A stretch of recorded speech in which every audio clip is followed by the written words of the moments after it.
Hey everyone, I hope you're all having a great day. I'm sitting out here on my front porch just a swinging on this hot, humid, steamy day in Alabama. But I just felt like I needed to say something. I don't know what it is, but you know, I'm a Christian and I'm definitely far from the perfect Christian. I pray every day, I love my God. And, I make mistakes a lot. And I ask for forgiveness for the things that I do. I want to be a better Christian. But lately, I started a couple years ago.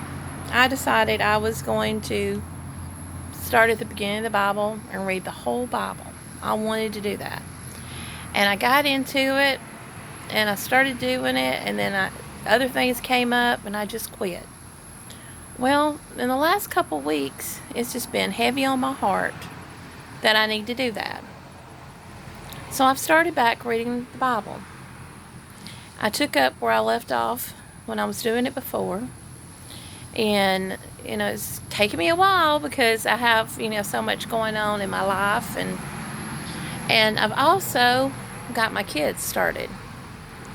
The ones that live at home, they've started reading the Bible. Started from the beginning. And I want them to finish it.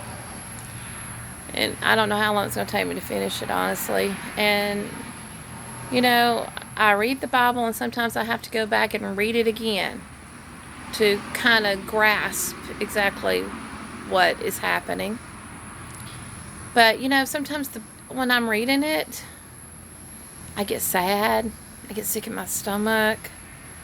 I get happy because there's so many bad things and good things and scary things in there. You don't really realize it, but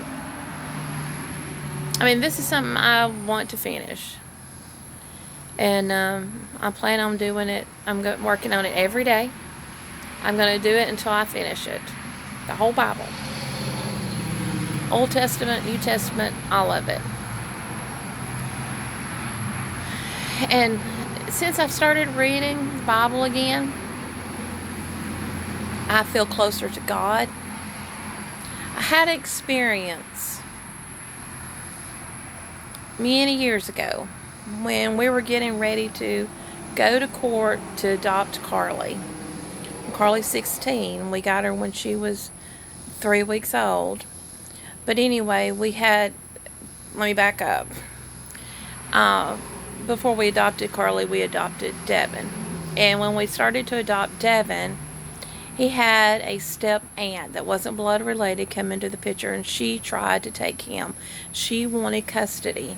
So the judge granted her custody, which he should have never done that because she wasn't a blood relative. And we were foster parents, and we had the first option to adopt. So he granted her temporary custody, and I almost had a nervous breakdown. I have never been so sick in my life. And I mean, I really did. I lost it. And then she came back. She said, I don't want custody. You can have custody. It's a long story, but anyway, we got Devin and adopted him, and oh, it was such a relief because he was my baby. And then when we started the process with Carly, I got scared again. And I was very worried that the same situation was going to happen with her. And I just couldn't stomach losing her because, we'd had her since she was a baby, and I fought it so hard. I thought her mom would be able to get custody of her again, but it didn't happen. So I fought falling in love with her as long as I could, but, you just can't hold that back, and I just loved her so much, and I didn't want to go through the same thing we did with Devin. So one night when I went to bed, I wasn't asleep. Now this honestly happened to me. To me, I swear, promise, cross my heart. I was in bed, wasn't asleep. I closed my eyes, and I was up on a mountain. That's what it looked like. Down below was a beach, and there was a pavilion on this beach. I could see the ocean. I could see the sand. And I was crying, looking down at the ocean. And I heard a voice. He said, "Come, come, my child." I followed the voice down to the beach. Outside the pavilion was God. He was standing on the beach. I was crying. I had tears just pouring everywhere. And I felt like I was getting closer to him. I was kind of floating. Not like I was taking steps. I was more like I was floating in the air. When I reached him, I dropped to my knees. And I bowed my head. And the tears was just pouring out. And I remember I looked up at him. He put his hand on my left shoulder. I could feel his touch. I could feel the warmth from his hand on my shoulder. And he said, "My child, don't worry. She's your daughter. You will never lose her." And then, in the blink of an eye, he was gone. My heart was full of happiness. And after that moment, I sat up in bed. I wasn't asleep. I wasn't dreaming. I promised you I wasn't dreaming.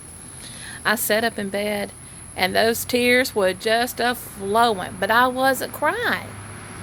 I was not crying at all. I was happy. I had experienced something that I have never, ever experienced before in my life. You know, I don't know what you call it, a vision or what, but I know it was him. It was God. And he was trying to let me know not to worry, because she was going to be my daughter. But I did. I sat up in that bed for about 30 minutes. And Mr. Wally was like, "Are you okay? Are you okay?" And like, "Yeah, I'm fine. I'm not sad. I'm happy." And I told him what happened. And, you know, we were both excited about it. And I'll never forget that experience.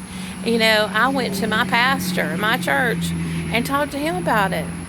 And he said, "Hon, that was a vision. I mean, he came to you to let you know he had you. You know, he was going to take care of it. And he didn't want you to worry and go through what you did before." You know, and I haven't had that to happen again. Not in the same way. But since I started reading my Bible these last few weeks again, the last 2 days, I've had this feeling on the inside. It's not exactly the same as it was the day that he came to me. But there is a relief inside me, because I have been praying and about everything going on, and about some stuff here at our house and that's been going on that I just wanted to give to God and let him handle it, because he's much stronger than me. But the last few days, all the worry's gone. I'm happy on the inside. And I feel like something is about to change. That God is working on something for my family in my life right now. I don't know what it is, but I feel it's big. And I feel like it is going to be amazing. I gave everything to him. He's got me. He's got me.